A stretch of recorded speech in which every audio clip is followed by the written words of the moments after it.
Beside an urn, holding Joseph Sierra's ashes, lays a handmade paper topper for a Christmas tree, one he crafted years ago as a child for his mom, years before he would pass away from COVID. My son was about to finish his welding degree, and he was so looking forward to, his bright future, and now it's ended. Raquel Valladolid has surrounded herself with mementos and photos of her dear son, memories so dramatically different from those as he laid in the hospital suffering from COVID in intensive care. We were all very hopeful that he was going to pull through, and so was his doctor. And then he made a turn for the worse, and I'm so sorry.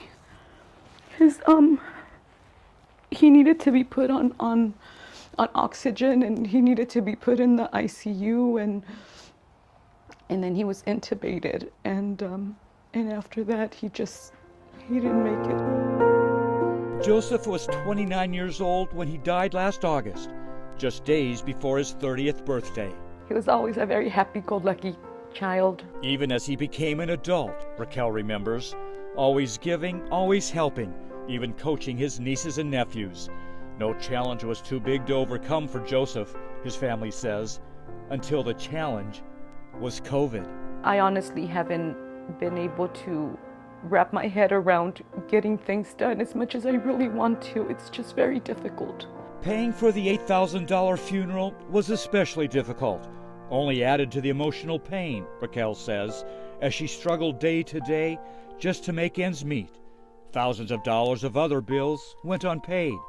She believed the federal government was able to help, but where to begin, she wondered and worried. It's very confusing and hard to cope and deal with.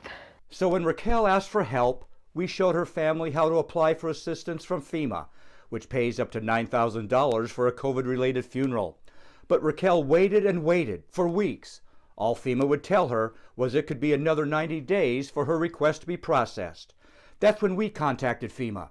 They wouldn't talk details because of privacy reasons, but 3 days later, Raquel received more than $7,000 just before the family's first Christmas without Joseph. Out of respect for my son, it was a no gift giving holiday because we just weren't in the gift giving spirit. Now, as the holidays come and go, Joseph's death still haunts his family, but they're still so very grateful.